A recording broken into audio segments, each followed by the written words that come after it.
PGurus channel. I'm your host Sri Iyer. Today, Sumit Peer is joining me, and we're going to discuss about this ongoing violence in Junagadh. An illegal property, demolition orders are given, and the mob takes to the streets, tries to set up, torch up property, destroy, tries to attack a police station. A lot has happened. We have some exclusive videos also to share with you. But before we do all that stuff, please like this video. If you have not subscribed to our channel, do subscribe to our channel. Let's welcome our guest of the evening, Sumit Peer. Sumit ji, namaskar and welcome to PGurus channel. Shri sir, namaskar, pranam, vanakkam, sadhuvad, and thank you very much, and always a pleasure to be on the channel. Sumit ji, ये क्या हो रहा है जुनागढ़ में? I mean, if there is an illegal construction, it is an illegal construction. I mean, why is the Muslim community getting so agitated with this? Is this something that is spontaneous, or does it have another toolkit in play? Namaskar, sir. To begin with, you see, what is happening in Junagadh is a very long and a perennial problem which has been simmering for quite some time. And this problem is not confined to Junagadh. In fact, this cancer has spread to a lot of parts of India as we talk. This is what we typically call as land jihad, these illegal mazars, these encroachments which are done in the name of religion, in the name of a mazar. And how the modus operandi is very simple. You identify a piece of land, you start offering namaz there. And in some point of time, there will be a grave which will come up, a mazar which will come up. Then you start fencing it. Once it is fenced, then you start building some temporary structures. Eventually, they come with permanent structures. Eventually, when permanent structures come up, with it, the economic activity starts and a ghetto is formed. And on the sugar, the cherry on the cake is, there's a Waqf Act, which by the virtue of which they can declare this a Waqf property, and it becomes a Waqf property. That is the modus operandi, what has been happening in all these cases. Now, if that is broadly what we speak. Now, if we look at this particular case in Junagadh, Sachinji, if you can play the videos, then that can add more to the perspective.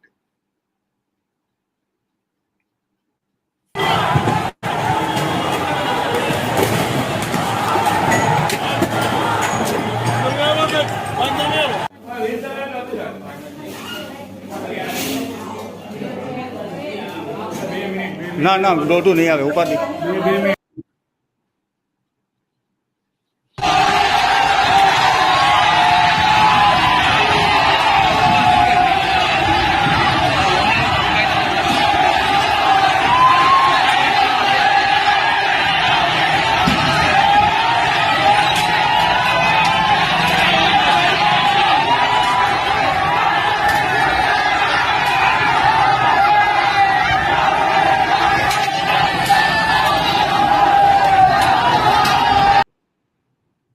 Now, what we have seen here, Sri sir, is that there's an illegal property or a mazar or a structure. Let's call it a structure, which is encroachment by nature. As per the rule of the law, that if there's an encroachment, a due notice is served. When the due notice is served, you are supposed to vacate the premises. In this case, the notice was served. But as you know, Junagadh is essentially a Muslim-dominated part of India. And, there are histories that Junagadh wants to go with, Pakistan and all. We'll not get into that. That is not the forum right now. But when police served the notice, when the authorities served the notice, when the police went there, suddenly there was a mob of 500-600 people which started attacking the police. You've seen the videos, how the police was attacked, how the policemen in uniform were hurt. They were taken to the nearby hospitals, how the property was burned, how the property was vandalized. You can see fire, you can see arson, you can see rioting, you can see everything. Now, this has become the new normal, because whenever you try to evacuate an encroachment, which happens by the virtue of mazar or a dargah or whichever structure it may be, suddenly the crowd start taking the law in their own hands. What is the modus operandi? Is stone pelting, arson, violence, rioting, this loot, mar. This is what happens. Now the question is, why is this happening? What is happening in Junagadh? Let me tell you, there are a couple of things in Junagadh. Junagadh, you can see a lot of chorahas, these four-way crossings. There is an illegal mazar or a dargah which has come up, which was not there before. There is a lot of Hindu places of worship in Junagadh are converted to dargahs, and things like that have happened. There's also a fort in Junagadh which was of a Hindu king. Inside that, suddenly 2 mazars have come up. very recently we have seen a video. I don't have it right. I'll try to find it in my phone. Very recently we have seen a video in Himachal. There was a place in which in a field or in a barren piece of land, suddenly some people were trying to build a mazar. So this is what we typically call as land jihad. By the virtue of this, you establish your identity, but then Waqf board comes in and claims it's our land, and that's how the things are played. Now, Sachinji, can you show that picture of Junagadh, what we have in 13 and 23? This is one example I want to show. Now, if you see here, this is some Majawadi gate, and my Gujarati is not so good. It is 1990. And the same gate in 2023, if you see in between, a mazar has come up. A dargah, whatever you want to call it, a mazar, a dargah, whatever, it has come up. So you are seeing how systematically the land encroachment and grabbing is happening. Now, it doesn't only end up here. Sachinji, we have another picture of a mazar come up on a railway platform, if you can show that. It has spread to all over the place of India. So it is a very essential thing. You just put a flag.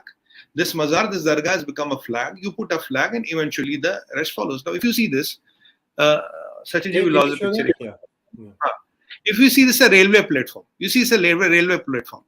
How can a mazar or a dargah come up on a railway platform? I have seen in Delhi, there are mazars and dargahs who have come up on a flyover. I mean, how can a mazar or a dargah come up on a flyover? Flyover is a suspended structure, right? It's a suspended structure. How can a mazar or a dargah come up there?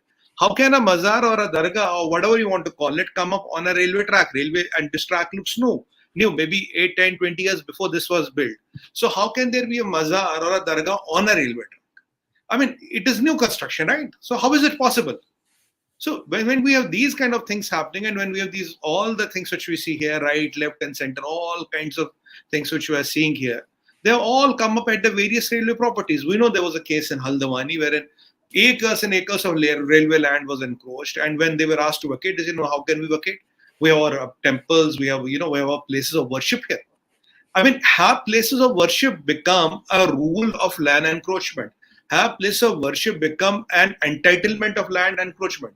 What is happening here? This is something which is kind of very baffling, and this is very dangerous what is happening, and it is happening across the India, especially on railway properties, on public properties, on various lands, and things like that.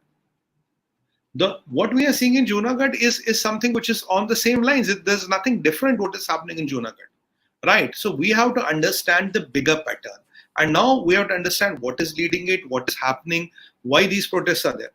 There have been numerous instances in Gujarat. There have been temples which were around the roads. When the road widening happened, the Hindus were asked to move the temple. They will move a temple.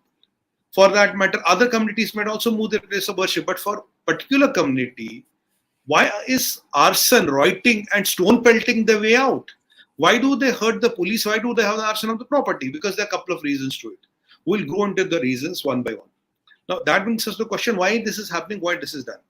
The first and the most important reason is what we discussed in our last hangout also, is this what we call as typically as land jihad, this encroachment, systematic encroachment of public property which is happening in India, systematic encroachment of properties around the strategic locations, systematic encroachment of properties around the strategic bridge, very thoughtful process wherein you acquire properties around strategic locations, junctions, bridges, intersections, and all that. This is happening, right? Even the Honorable Home Minister has asked CBI to investigate in a lot of things happening in Uttarakhand and in Himachal and other these border towns, border states of India. In fact, Pushkar Dhamiji has kind of, I think more than 300 these illegal mazars and all have been already dismantled by Mr. Pushkar Singh Dhamiji. So action is happening, but there is a lot which has to be talked about. This Junagadh is an eye-opener. How a mazar has come up when it was there not in 90s. How mazars have come up within the forts. How mazars inside the city have been kind of, are being objected when the rule of the land wants to take it over. Now, in this thing, there are, I am not sure, there might be 1 or 2 casualties which the news is around. There are around 8 to 10 police walas which are kind of hurt. We have seen even the ladies police officers are hurt. Now, what the latest news I have, I think 174 people have been already arrested. Right. Now, important aspect of our discussion is why this is happening. This is happening for land encroachment. It's as simple as that. Now, what is land encroachment? I have to take you back into history so that we get a perspective. And then we'll come on the remedy of it. So the history about it is that the Waqf Act was passed by Pandit Nehru in 1954. He passed the Waqf Act. In 1964, he made the Waqf Council, which was a central body of all the Waqfs today. Now, ironically, if I go slightly before that into history, there was a litigation which was filed in British India when we were a British colony. The British courts ruled out that these Waqfs are illegal, they should not be there, and they are of no good to the society, and they are of not any use to anybody. But admits having a ruling, 54 what happened I told you, 64 what happened I told you. Now the problem aggravates further in 1995, when the Places of Worship Act is enacted. Now, in the Waqf today, what is the history? Let's look at what is this Waqf. We always keep on talking, bhai ye hai kya? I am talking of 6.1 lakh properties, 6.1 lakh, 610,000 properties across India. I am talking of the worth of the properties is 1.2 lakh crores. That is approximately $15 billion plus. I am talking of a revenue of 12,000 crores. 12,000 crores is around $1.5 billion of revenue which is coming from that, right? And let's not forget the infamous case of Tamil Nadu, where a Chola era temple, which is 1500 years old, and the whole village was declared as a Waqf property. We have discussed about that, right? Now, the question which is logical, how does this magic happen in India? The magic happens in India because there were two dreadful draconian acts or sections in the act. One is that Waqf can claim any land. They don't have to produce papers. They don't have to do anything. And if your property is claimed by the Waqf, you have to go to a Waqf tribunal. I think there's a 6 months window. After that, you have to go to a Waqf tribunal, which is kind of a Sharia court wherein you have to go and plead your case. So I am doing encroachment of your land and you're coming to my court and asking me, bhai sir, you have to encroach my land. Can you kindly leave it? We have High Court here. We have Supreme Court here. We have Session Courts here. We have a full-fledged legal system. But in that case, you have to go to a Waqf or a Sharia court or a Waqf tribunal, what I call it. Not only that, the second part of the act is this Waqf has very strong powers. It can direct SDM or a DM or a collector or a SP to vacate a property which it believes is its own property. It doesn't have to show papers. It believes this property is mine. It can ask, Saab, ye zara khali karao. Kindly get it evacuated. There are two dreadful powers which are given to this act. Now, 6.1 lakh properties. How many acres of land, Sri sir? Few 100,000 acres of land. Lakho acre zameen. 15 to 20 billion dollars, maybe more. They are all estimates. We don't know. 12,000, crores of revenue. I mean, what are we talking? We're talking billions here. And this is how it is happening. After that, there is also one story. Where are these lands? Most of these lands are in UP, they are in West Bengal, and they are in Karnataka. If I look at the three things in kind of hierarchy. Now, beyond that, Mukhtar Abbas Naqvi, the Honorable Minister, in the Parliament is on record, who said there are more than around 16,1132, or that is the number, 16,000 something, around 17,000. I can take 16 to 17,000. Properties are encroached by Waqf. This is a statement in the Parliament. And sir, you will be surprised to know where are the maximum encroachments. The maximum encroachments are in the state of Punjab, MP, and there are other states where there's a list around that. So this 1995 Act and giving them these sweeping powers, if I can be direct, what I understand is a way to facilitate Islamization in India, is a way to enable Islamization in India, is a way to Islamize the India. That is what has been done. Now, if you see what you're seeing in Junagadh is the outcome of that. Because as per them, they have the land, they have notified Waqf, it's a Waqf property. Now, if you go to evacuate, they are pelting stones on you, there is arson, there is violence, there is rioting, there is fire, there is everything. They are not reconciling to the fact that this piece of land is the center of a road or is an encroachment. No, because it's our land. They are made to believe this is our land because that is what the law says. Now the question is, who made this law? Who amended this law? Well, it all happened in the Congress era, sir. Unfortunate, but true, it all happened in the Congress era. So it is historical facts. Now, very recently, Supreme Court of India, there was Justice Shashwat Commission, which has given a detailed report on the matter. And recently, Supreme Court in one of the two cases has said, no, you cannot say that the land belongs to you. You have to come and give the papers of the land. What I find most agonizing and most painful is, how can I go to a Waqf tribunal fighting for my own land? How can Waqf have the sweeping powers to, do this, to ask a SP, DM or anybody to acquire the land which they assume and presume belongs to them? And these powers are not with Hindus, they are not with Sikhs, they are not with Christians, they are not with Parsis, they are not with Jews, they are not with anybody else. So in a so-called, last time when I came to know, we were a secular country. So in our secular country, how is this disparity happening? How is one set of people given preference over other? Now, go to what Dr. Manmohan Singh ji said. He said the Muslims have the first right of resources in this country. So is it really a statement or it is practiced in letter and spirit? Looks like it's practiced in letter and spirit if you look at these acts. I'll tell you one more agonizing tale. Now, if you look at this dargah, so usually in dargah there's a Maulavi and there's a Mohsin. Mohsin is the one who gives the azan. The azan is given 5 times. There's a Mohsin.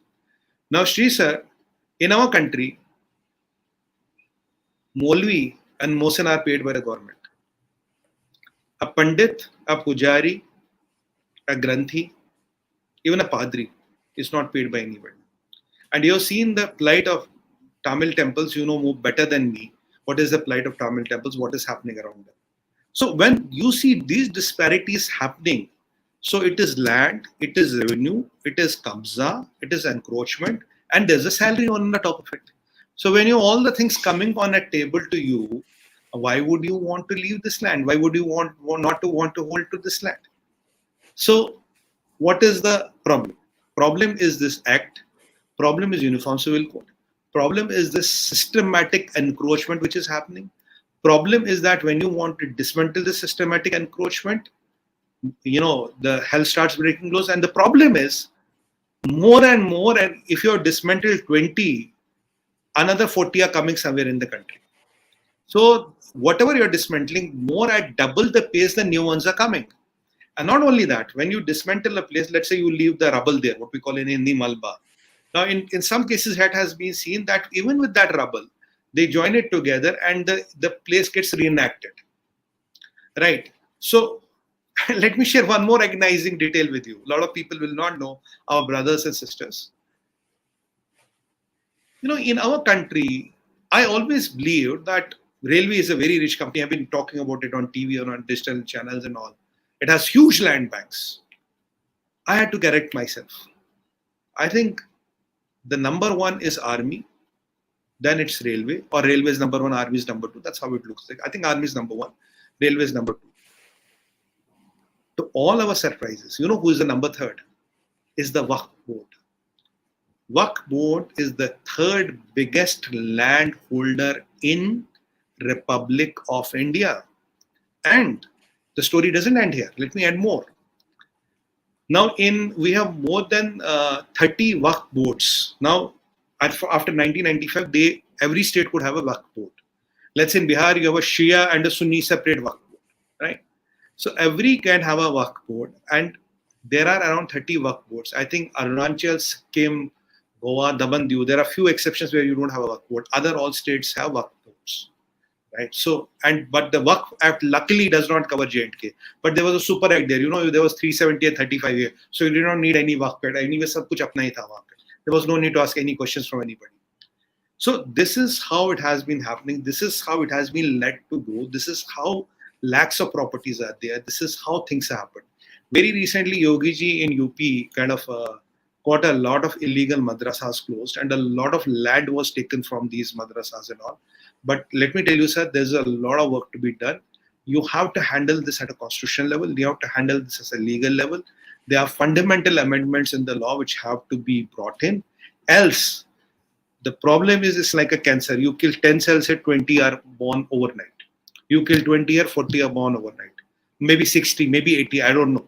So the pace of new encroachments coming is much higher than the pace of old encroachments. And what we know, 16,000 to 17,000 are the known encroachments, the only known encroachments. They are not the total encroachments. And yet, these people who don't have to show any papers, right? They have to just lay a claim. Paper दिखाने की जरूरत नहीं, Shri sir. Claim. Only a claim has to be laid, and that is how the story begins. And that is how the story ends. And you have to go to a Sharia court. You have to go to a Waqf tribunal and appeal. Saab meri zameen chhod do. This is how land mafias have developed. This is why dargahs have come up, and then the Maulvi gets a salary, Mohsin gets a salary, and then the show continues. So, and with it, then when the property is established, you will have shops, you will have eateries, you will have these shanties, you will have everything. Then a ghetto also comes, and everything starts happening around. Then we all know rest is all history. So Junagadh is a very typical, peculiar example of what has happened. And let's not be surprised. And if you go deep into it, there'll be too many Junagadhs everywhere. They'll, like what we say in India, that every city has a Indra Chowk. So there's a small little Junagadh everywhere. It's not only in Junagadh, it is happening everywhere. Systematic encroachments are happening. Now I want to come to the second part of the discussion. What is the answer? What is the solution? Now the solution lies in Yogi Ji's model of governance. What is Yogi's model of governance? First of all these writers who are taking the law in their hand, first of all, their property should be confiscated. If you need to have the bulldozers doing what they are good at, let bulldozers do what they are good at. Let these losses to the exchequer, to the taxpayers' money, be recovered from these hooligans and these lumpens who think that public property is their property. Arson and violence is the art of the game, and you have to really handle them with that stringent way. Unless and until they are made to pay the cost of what they have done, there is no deterrence for them not to do in future. This mobism, this mob mentality, this hooliganism is because the law is like that. This mob mentality is because in India, a lot of things are let to be go like that. It is because still the temples are under the control of the government. And we have discussed last time, around 65% on average goes to the government for maintaining these temples. So, and I was surprised, a state like Punjab has maximum encroachments. We could not imagine, because when I think of Punjab, I think Sardars and Hindus, right? But state of Punjab has maximum encroachments. So these are the things which are happening. Yogi ji has done a lot. Pushkar Singh Dhami ji has done a lot. But still there is a lot to be done. And even I remember Ashwani Vaishnav ji saying once that there are a lot of mazars which have come up in railway properties, which our friend Sachin showed a picture, a collage rather. And he says we are finding some difficulty to evacuate them. The problem is that with what happened in Balasore, right, the accident which we know is kind of a sabotage, aren't these things kind of adding to the risk? Aren't these things adding to the risk? Now, Sachin ji wanted to show us one more video. I'll stick to that. Now, once these people are caught, Sachin ji, can you play the video? Software upgrade ho raha. The software is being upgraded. So let's have a look how the software is being upgraded.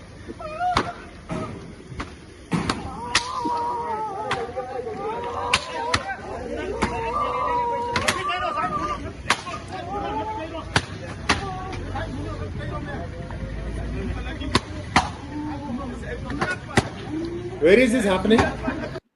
This is Gujarat police, what we know, and Gujarat police is doing what they are good at. These are lumpens, hooligans who have been caught, and their software is upgraded a bit.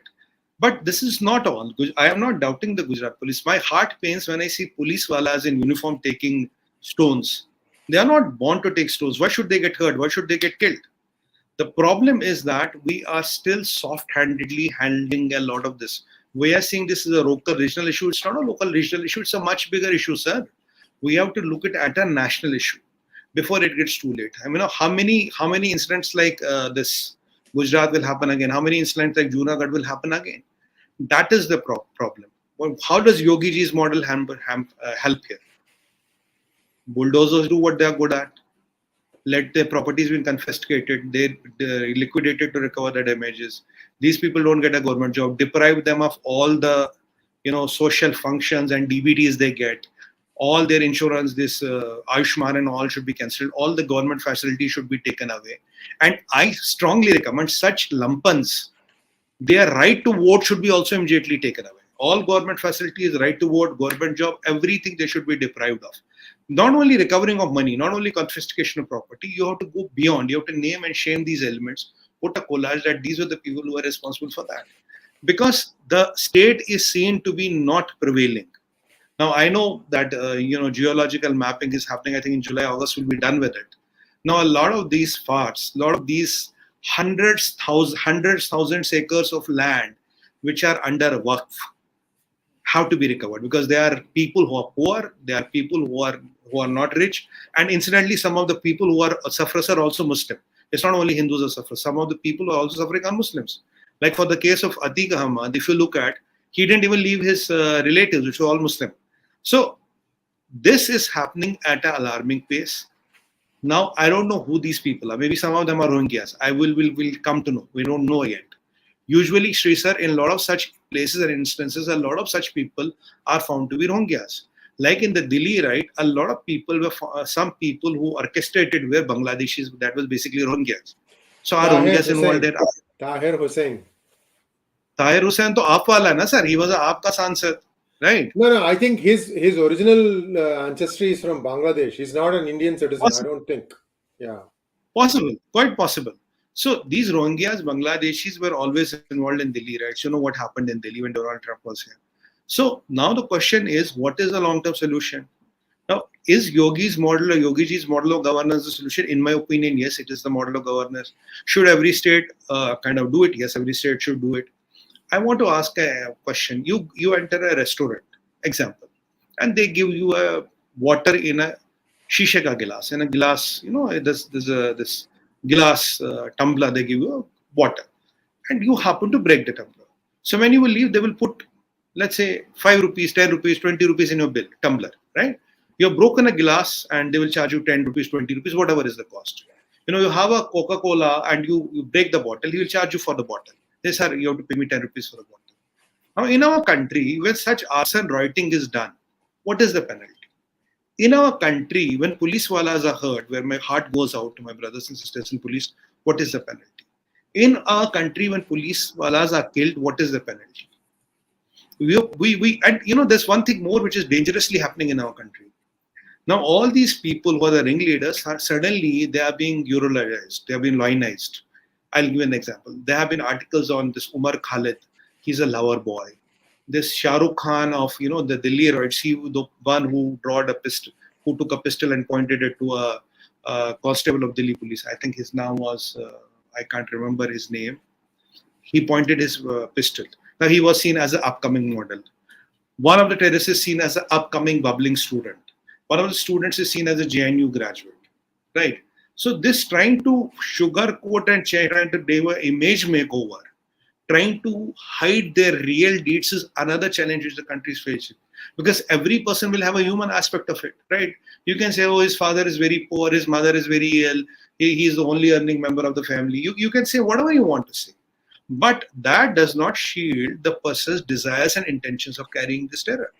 So this is another, ploy which is being played now. Human rights, this, that. Father is poor, mother is poor. Burhan Wani was the son of a headmaster, by the way. He was the son of a headmaster. Everybody's father, mother, some will be teachers, some will be headmaster. But does the IPC or does the Constitution of India give an exception that if you're son of a headmaster and you are a terrorist, okay, aapko chhod denge, we'll let you go because your father is a headmaster? I mean, we have seen these stories being spun around. Then they will say, oh, they have been targeted because they are Muslim. Oh, they have been targeted because it's a Muslim-dominated area. But nobody will show these videos. Nobody will show the injured police walas. In Delhi police, in Delhi riots, one head constable, Ratan Lal, was killed. Sir. I remember the guy with mustaches. If Sachinji, you can find the photo, please put it on. I'll want to make the memories of the people fresh. And pull the photo of the Shah Rukh Khan who pointed the gun. You'll find it on Google. Now, Ratan Lal had 3 kids, sir.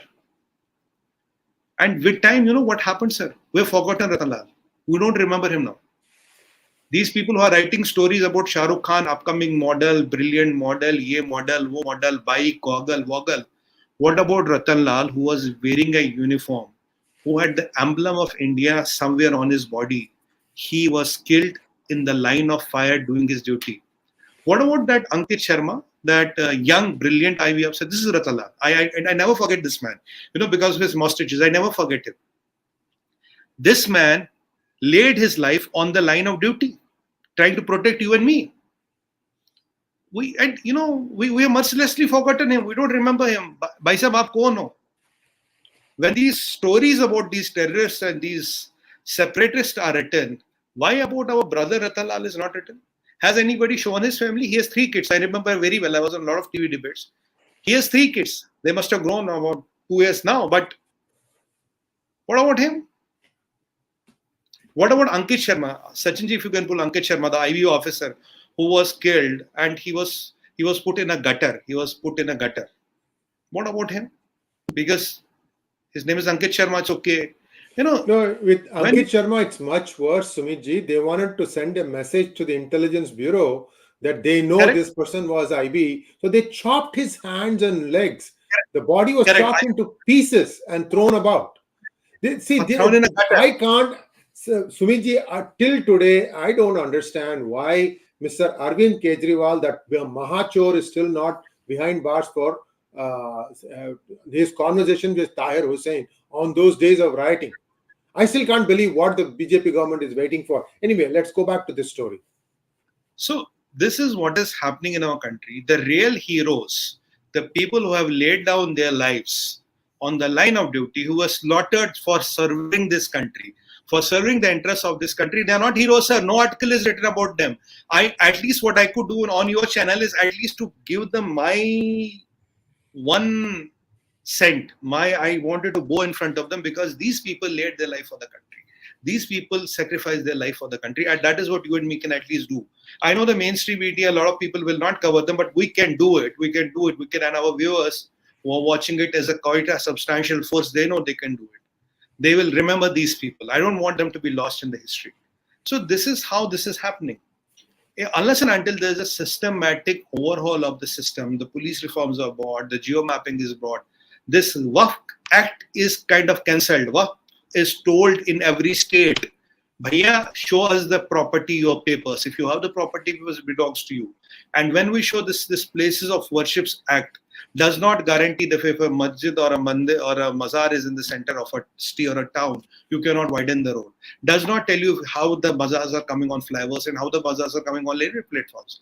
Does not kind of stop railway from expanding its reach when there's an encroachment of which has happened for the last 60-70 years. In mid of tracks, you have these mazars. In how are mazars and these coming up on jokes and Junagadh? I have no problem with mazars and masjids. Let them come at the appropriate place. Let them come at a allocated place. I have no problem in that. But why is this land encroachment used as a tool to get wealth, to get harmony, to get money?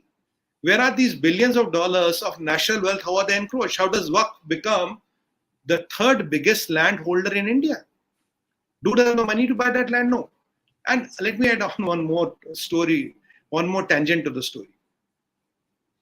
There is this NB Properties Act. Now we have liquidated, we have amended the act. A lot of things have been kind of liquidated by the present government. Before that, Shri sir, you see, I'll tell you the tyranny of the justice. If a Muslim left and went to Pakistan, his property here is classified as an enemy property, right? Under the Enemy Property Act. Now this property comes under the caretaking of the government. Now, according to the old act, this property could not be sold or given to anybody. Okay, fair enough. Now a Hindu left Pakistan and came to India. It happened. A lot of our Hindu brothers who did it, Sikhs and all who did it, and even some Christians did it. Now you can see here, I don't know how many of you, your fathers, grandfathers who are watching this broadcast must have done the same thing. Now their property in Pakistan is already given to Muslims. It is already given to Muslims. There is no enemy act, nothing. Hindu chhod gaya, Musalman ko de do. But I want to ask the one question. Now if a Muslim has left here, his property is lying there for decades. Why these refugees from Pakistan? Why these persecuted Hindus and Sikhs from Pakistan who are come literally in a sleeper, in a chappal to save the honor and dignity of their mothers and daughters and sisters? Why they can't be given those properties? What is stopping us from giving these properties? Because Pakistan has already done it. What is stopping us from giving this, or what is stopping us from liquidating these properties and giving to them as as what you call as a reward, or as a not a reward, as a means to get settled in life? Why these people are not included in? We have given around 3 crore houses, 30 million homes. Why these people are not included in that? Why these people still don't have a ration card, Aadhaar card? Why these people still don't have a Bijli ka connection in them? These are the questions which need to be asked. When a temple is moved from a place to place, so many temples have been moved in Gujarat. Why nobody is pelting stones? Why nobody is doing writing, arson? Why it doesn't happen? Why it's only with a particular community when the things are moved, writing, arson, and everything happens? Why these privileges are only given to a one particular community? We are told, last I was told, we are a secular country. So why only one community is given these privileges? Why only Maulavis and Mohsins are given salary by the government? Why not a Pandit? Why not a Padri? Why not a Granthi? Especially Pandits who are in a miserable condition, seen in Tamil Nadu or elsewhere in the world. So, elsewhere in the India. So now if you join the dots, sir, the only I think this 1995 Act was for Islamization. This was to facilitate Islamization. This was to make Waqf boards richer.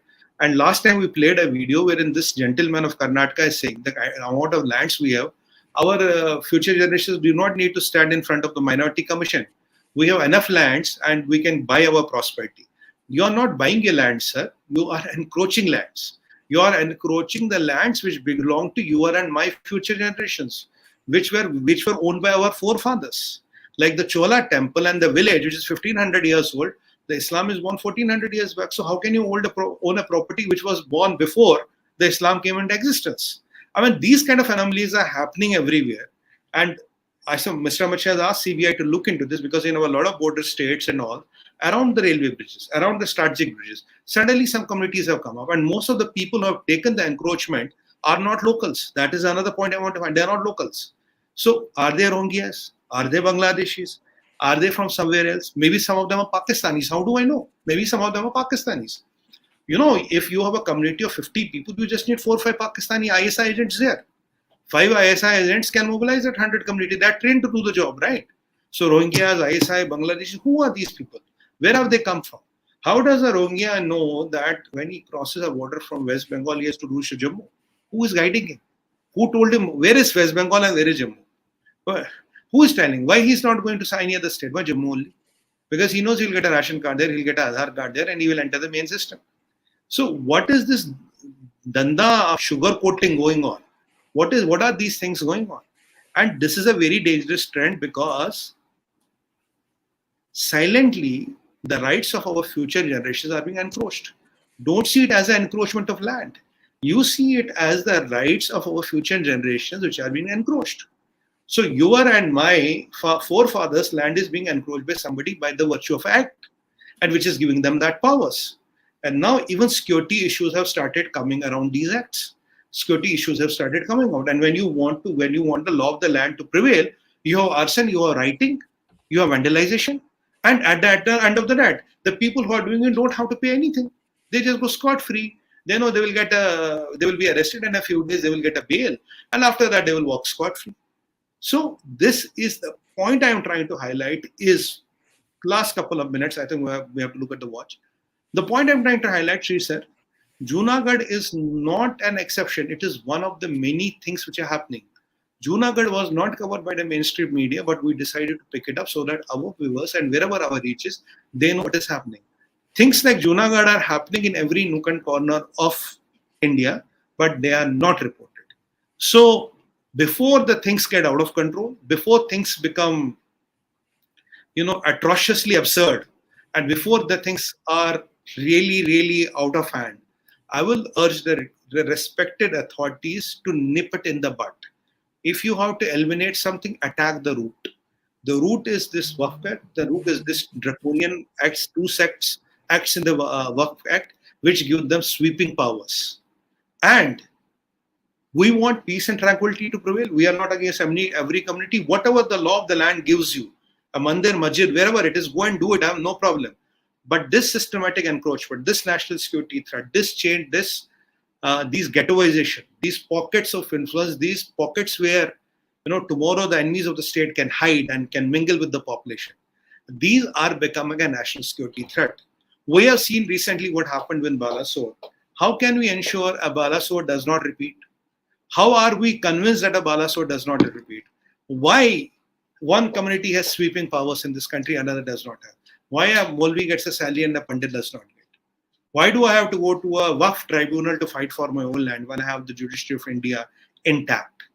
These are the questions which I want to ask. And I want all of my brothers and sisters here who are listening, my friends here, I want you to think what I've told you. I want you to look at the numbers I've given you. I want to give you at the things what I'm talking to you. Before it gets too late, before one of your properties, one of your forefathers' properties, or somebody kind of says, look, it's my property. So it is very important. I stress on one thing. Demography is everything. The changes in demography can change the world. The changes in demography changes a gali, mohalla, sheher, state and a country. Demographic change is subtle, but it is happening. Ghettoization is subtle, but it is happening. Encroachment is subtle, but it is happening. What are we looking at?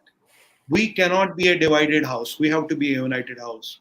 Hindustan, Hindu, and Om, they are the only three identities what we should have, what we should know. And we are, tomorrow we are going to cover an interesting subject. But for now, I want you to kindly take 2 minutes of your time today.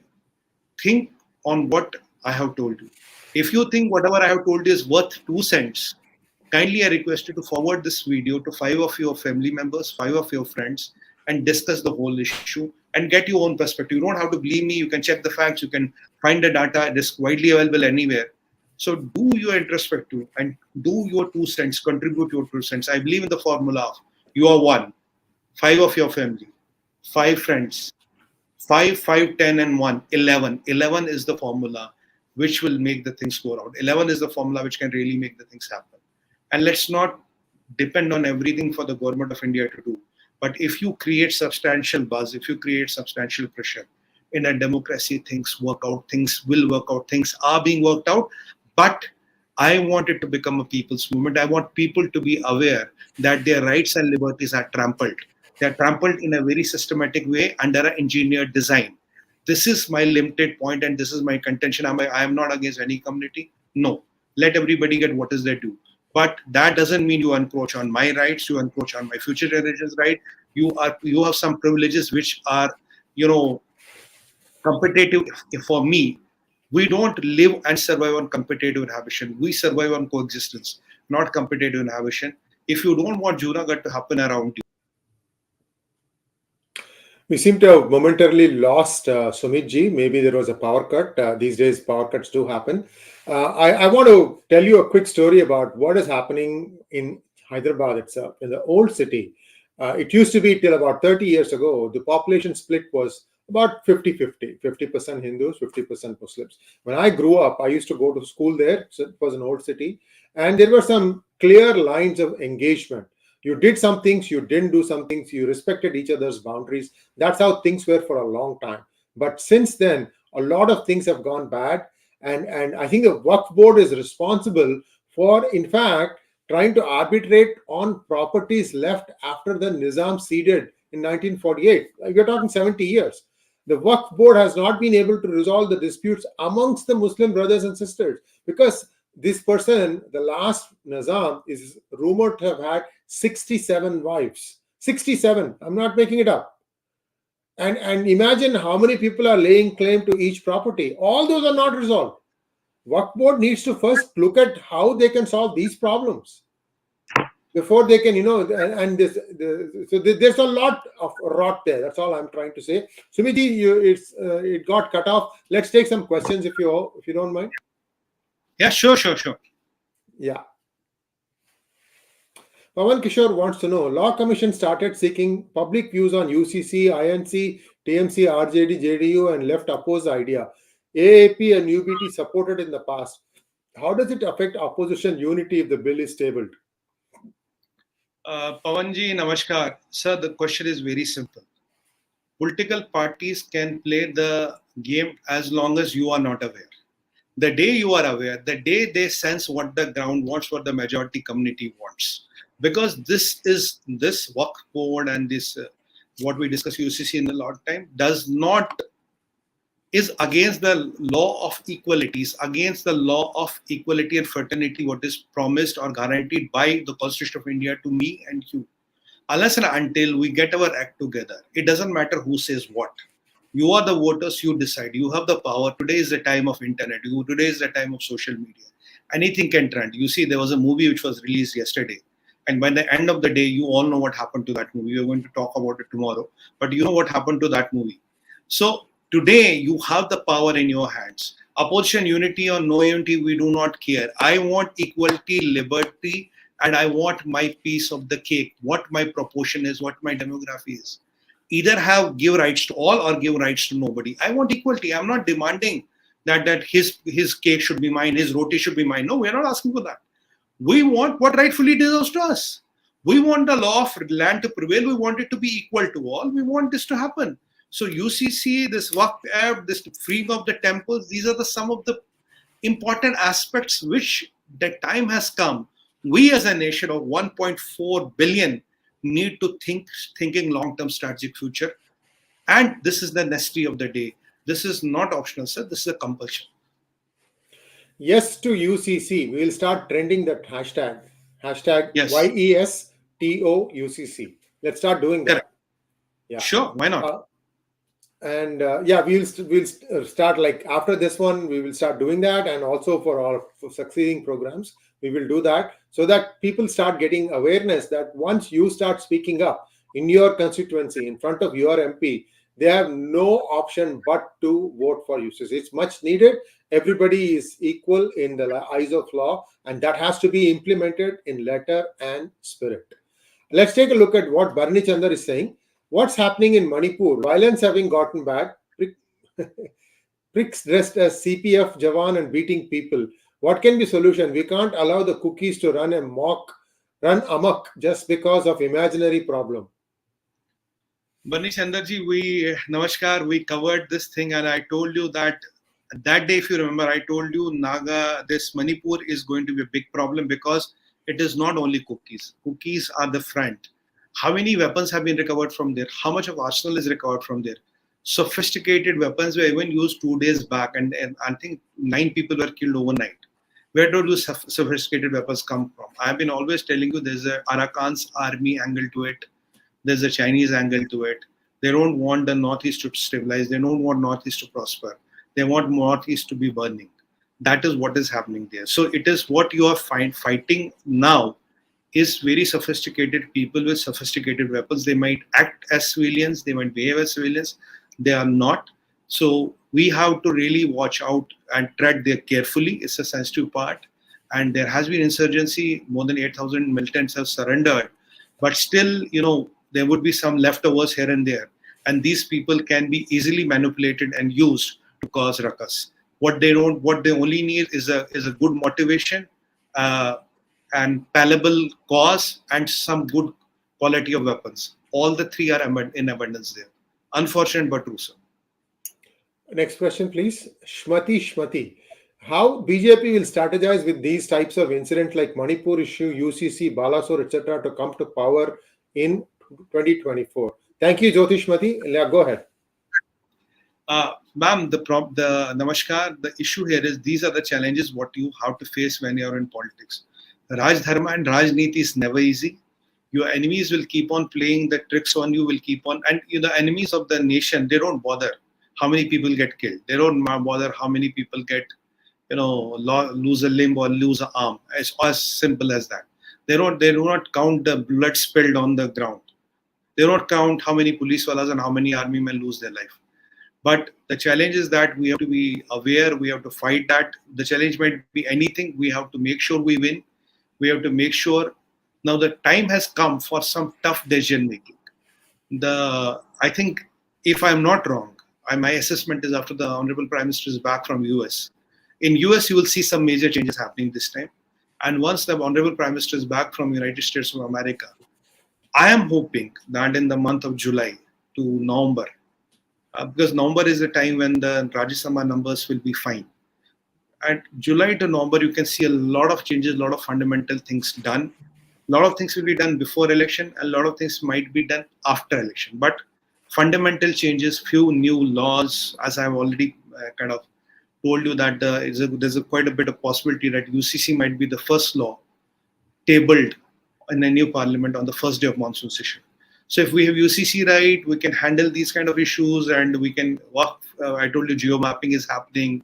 Supreme Court has already told that, you cannot just lay the claim on the land, get all the papers. So there are things which are happening. There are things which are known in the media. There are things which are not in the media. But if you have to win, you have to take the bull by the horns. There's no option. Absolutely. A couple of things. Sumiji, I would request you to keep your answers short. We have still a few more questions to go, and I have a hard stop. I have to go to another Twitter Spaces program where we are going to talk about 2047, India's goal, how it's going to become a 30 trillion economy. What are the things that need to be done starting today? I'll be on that Twitter Spaces. So please do come and join that. I've already tweeted it on my Twitter handle. Second thing is at 10 p.m. IST, Shekhar Iyer is going to give us an update on 3 or 4 very, very important things that we have not touched upon in this conversation. Do join us for that one also. Back to the next question, please. Thank you, Shmati. Next one, please. Or I should say Jyotish Shmati. Thank you, Gurkha Sunil. What is stopping Center from repealing these 2 acts, places of worship and Waqf board? Why not about the violators who are stone pelting police? Sunil, namaskar. For stone pelters and all, there's a Yogijis of model of governance. I'll request the Honorable Chief Minister of Gujarat to just implement that model. The model is time tested. Implement that model in Gujarat. And as far as the acts are concerned, there are 2 things. If you repeal the act, they will go to Supreme Court and this will keep on hanging. So you have to get in an amendment to this act. And the answer to Waqf is through geomapping. Once the geomapping is complete, then all the land records with the UIDs will be online. Then this land grab formula will not happen. Either the land belongs to you, me, or government. There's no other party. So today, any piece of land is theirs land. That will stop. Next question, please. Jahangir Gotla, thank you so much. Can there be any action against journalists who are sugarcoating the despicable behavior of minorities? Assets of perpetrators should be transferred to victims. Jahangirji, namaskar. Well, this is a good suggestion because, in my opinion, the people who are abetting the crime are as criminals as that. As I told you, that Umar Khalid has become a lover boy. This Burhanwani was the head of a school team, headmaster. So these kind of, mukhotas or these kind of ways are being trying to given to them time over again and not highlighting what is behind them. And how he was a professor, how he is a teacher, how he is kids. But people like Ratan Lal and Ankit Sharma get forgotten. Yeah, the onus is on you and me not to forget Ratan Lal and Ankit Sharma. Next question, please. Gautam Manavarte, thank you so much. Sir, what was the thought process of giving salaries only for Maulavis? Why not either give or not give to anyone at all? This appeasement baffles me. You are absolutely right. That is the point I have been trying to raise. Why to Maulavis only? Either give to all or give to none. Because giving only salaries to Maulavis is appeasement.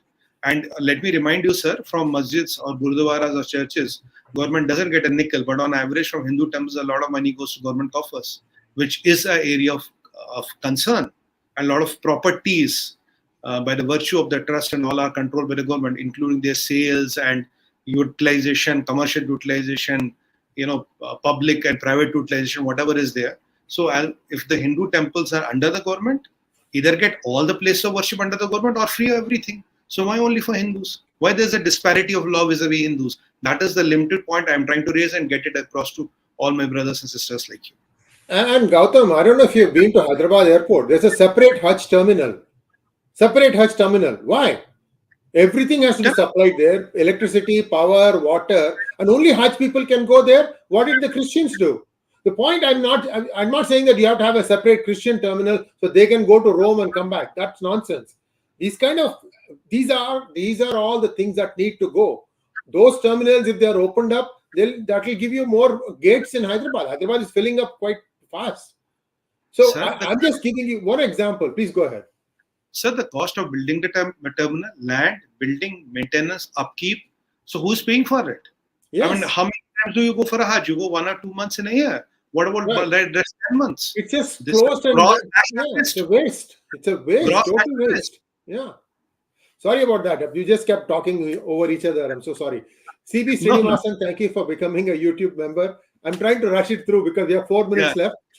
Steel Plant Babai wants to know, disappointed with BJP, why do they hesitate to act on issues for which they are elected? They have absolute power. How long will it take to teach a lesson to Ratan Lal and Ankit Sharma killers? Mr. Babai. Babai. Yeah, Mr. Babai. Mamaji. What I think the killers of Ratan Lal and Ankit Sharma are in the jail today, to best of my knowledge. But what I'm worried about, how to prevent a Ratan Lal from dying. Why should Ankit Sharma die? Why should Ratan Lal die? That is my question. I'm not interested in, if you want to hang those killers tomorrow morning, go and hang them. I'm not interested. The killers need to be hanged. But why Ratan Lal and Ankit Sharma needs to die? What are we doing to prevent such deaths? I remember this constable of Delhi's police. His name was Constable 𝙒𝙖𝙩𝙤, when the Shah Rukh Khan pointed a gun to him. The upcoming model Shah Rukh Khan, not the other Shah Rukh Khan, Pathan wala. So this Shah Rukh Khan pointed a gun, but he was an upcoming, vibrant model. Just carrying an illegal gun. That's all. Nothing more. Somebody tells me that the Hajj terminal has been closed in Hyderabad. If somebody else can verify it, like today, if it is true, and that's a good development. Hyderabad is getting very, very filled very fast. So amazing. Thank you so much, Sumitji. And viewers, this is a very important and a very concerning matter. This needs to happen. See, the other thing is a silent Muslim majority also is suffering. I'll tell you how they are suffering. You have illegal immigrants coming in. The existing minority itself is finding it difficult to get jobs. And these people come and put pressure on them. How much lower can they go? So this is not a problem that is just affecting one community. It is affecting all of India. That's how it should be looked at. And I would like the moderate Muslim voices to start speaking up, guys. Come talk to us. I have so many friends. I love the when I grew up in Hyderabad, life was a lot simpler. Okay, so that is. I wanted to add. Yeah. Go ahead. I just want to wait on that one. Yeah. I wanted to add one line to what you said, sir. It is time for Muslim community to decide: do they want their kids to be stone pelters, or do they want their kids to be engineers and doctors and nation builders? It's a choice you make. Your son can be a stone pelter or a nation builder. The choice is with you. You have to make your choices. I mean, the onus is on you. The choice is with you. If you get your act right, they can be nation builders. If you don't get them right, if you let them go loose and the things prevail the way they are, unfortunately, I don't see a lot of bright hope. I don't see a hope. The date on, can you put up that newspaper story, please, that the Hajj terminal is closed? 31st May 2023, just 10-15 days ago. Sumitji, believe it or not, about a month ago, I had asked the same question. Why are you having a separate Hajj terminal? So people do listen to us. I'm not aware of anybody else asking this question. All I'm trying to say is make it good, easy for everybody. I'm glad that happened. This is a central matter, of course, and I'm glad that happened. And I tip my hat to Modi government for doing this thing. And Sumitji, you were saying something. Let's wrap up. I'm saying last thing, sir. The last thing I want to say is that your trust, your love keeps on propelling us to go. I'm only stressing on one thing. We have to all take a few minutes, think what is happening around us, and think how we can make the change. 5 + 5 + 1. Even if you forward this video to 11 people or discuss this video with 11 people, I think your job is done, my job is done, Sri Sir's job is done. We are all part of the same movement. We're all sailing in the same boat, and together we can and we will. On that note, I want to say thank you very much. Namaskar and sadhuvat. Namaskar. Thank you so much. We'll see you again very soon.